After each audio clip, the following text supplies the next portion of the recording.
পর্যায়ে অবদান রাখার জন্য আপনারা আপনাদের কর্মের মাধ্যমে আগামীর প্রজন্মকে সমাজে অবদান রাখার পথ দেখিয়ে দিতে সহায়তা করছেন।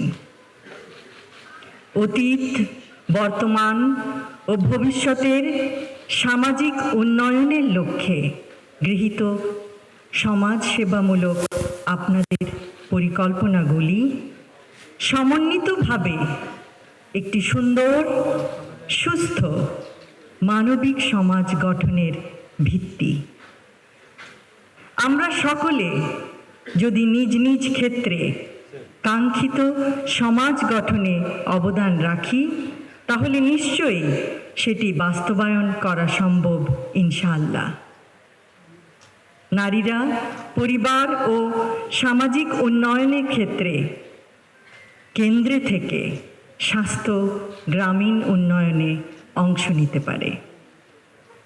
কন্যা শিশুদের নিরাপত্তা ও সুন্দর মানবিক বিকাশ নিশ্চিত করার মাধ্যমে প্রতিটি মেয়ে যে ভবিষ্যৎ নিজের জন্য গড়তে চায়, সেই পথে রাষ্ট্র ব্যবস্থা প্রতিবন্ধকতা সৃষ্টির পরিবর্তে তা এগিয়ে নেবে।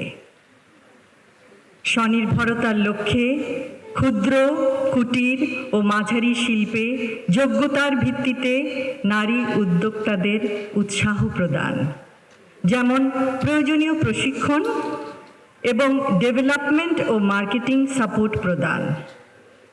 ফলে পারিবারিক সচ্ছলতা বৃদ্ধি ও সন্তানদের শিক্ষা এবং দারিদ্র্য বিমোচনের লক্ষ্যমাত্রা অর্জনের পথ সুগম করা সম্ভব হবে।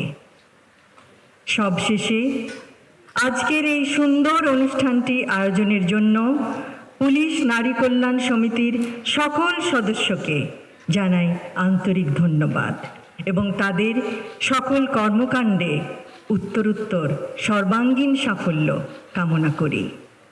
আমাদের মাঝে আজকে পুলিশ নারী কল্যাণ সমিতির সভানেত্রী অধ্যাপিকা নাসিমা ফেরদৌসী উপস্থিত নেই। আমরা তার আশুরোগ মুক্তি কামনা করছি মহান আল্লাহ তাআলার কাছে। সকলকে ধন্যবাদ। আল্লাহ হাফেজ।